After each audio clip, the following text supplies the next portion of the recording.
A topic of interest to a great deal of viewers is the dynamics behind the old-timers that are being released from prison and jockeying for positions in correlation to up-and-coming wise guys with the same intentions. Let's face it, as with any job or career, advancement is usually the goal.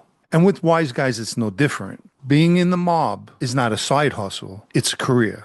A guy starts out as an associate, his first goal and hope is to become an inducted member. In most instances, this never comes to fruition. But if this does become a reality, a captain's position would be the next goal, with the member of the administration or the boss position being the ultimate goal.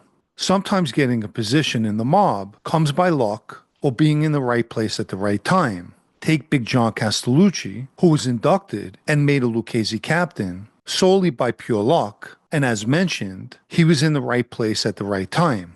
In fact, just in time to rush former Lucchese consigliere, Joe DiNapoli, to the prison infirmary as he was having a heart attack, thus saving his life. As a reward, he was given a captain position. Nonetheless, a once-in-a-lifetime position when it comes to Big John. For the sake of doing this topic justice, I'll focus on the Gambino family, a family arguably that experienced different types of administrations. The old-school Carlo Gambino administration, the in-your-face John Gotti administration, and the current Sicilian faction with the twist administration. That twist being an olive branch offered to the old-time members, a very strategic one, if I might add. When it comes to young, ambitious members, every family is replete with them, and the Gambinos are no different. These are guys who display leadership ability and proven to be big earners in their own right. Despite the fact that the Gambinos have their fair share of such guys, I'll be highlighting just two.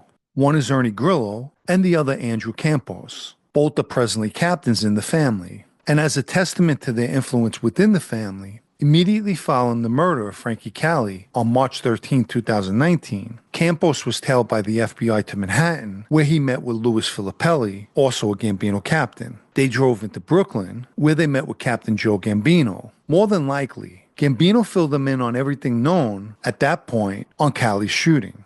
The next day, Campos left Westchester and was driven to Staten Island. Once in Staten Island, he met with 6 members of the family, one being Gambino captain, Ernie Grillo. Ernie, who I personally know very well, is a person who displays natural leadership ability. As the ex-son-in-law of Neil Della Croce, the former Gambino underboss, he obviously was well-schooled. But be that as it may, Ernie's an extremely intelligent guy, one who adapts very well, and a person who strives to achieve in anything he does. It was actually Ernie who introduced me to Campos one night in this Staten Island restaurant. At the time, Campos came in to see Ernie and Mickey Boy Paradiso.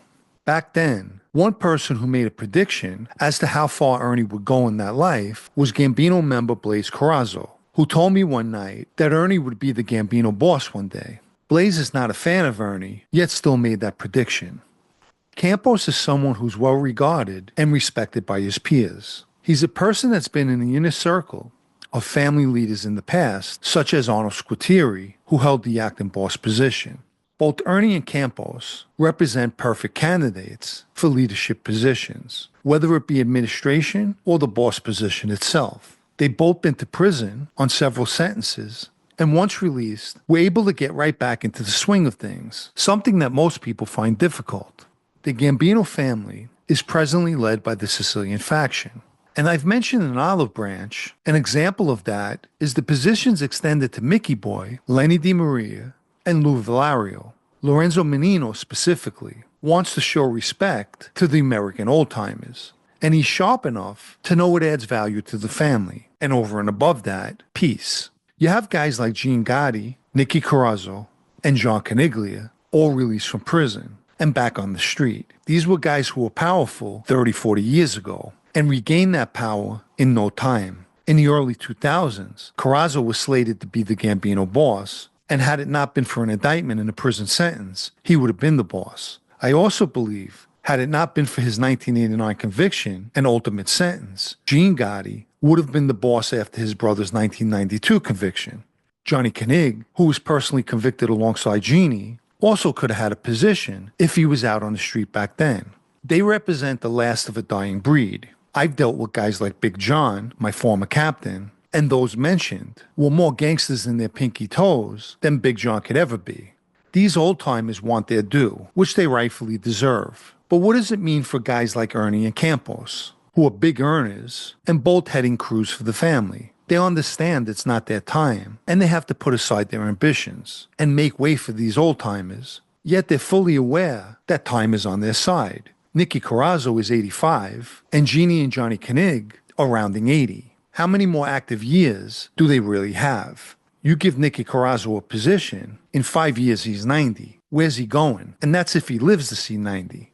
There's no question, Ernie and Campos are more than qualified for positions. As I mentioned in the beginning, a lot has to do with timing. And at the present moment, the timing is off. I could speak more accurately when it comes to Ernie because I know him. As I stated, I only met Campos one time quickly. Anyway, Ernie knows that life very well, and he's had close dealings with the old-timers mentioned, more so than Campos. Ernie fully understands the way things go. He'll lie in the cut, and when the time is right, then and only then will he make moves to grab a position. And I would say the same thing goes for Campos. In that life, things can actually change from one day to the next. Ernie and Campos will sit back and watch the old-timers politic and jockey for positions, which is definitely happening as we speak. Years ago, you had the Gotti crew, and the Carrazzos were a different faction. And I'll go out on a limb and make a prediction of my own. If it's a toss-up between Gene Gotti and Nicky Carrazzo, Lorenzo votes in favor of Gene Gotti for a position.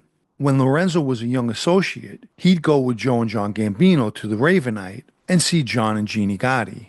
If you haven't liked this video yet, please take the time now and give it a thumbs up, as it helps with YouTube's algorithm. And for anyone who'd like to show their appreciation for videos like this, or more importantly, help me to continue making them, you can donate with the Super Thanks icon down below or through the PayPal Cash App links in the video's description. Also, I'd like to remind everyone of my blog. For those of you who still enjoy reading, it can be found at sitdownnews.com and is subscription only. Ernie and Campos essentially will sit back and watch the changing of the guards, while they respectfully take a back seat. Their time will come, probably sooner than later. But in the meantime, they'll continue to do what they do by running their crews and making money. In the big picture, who's really in a rush to paint an FBI bullseye on their back anyway?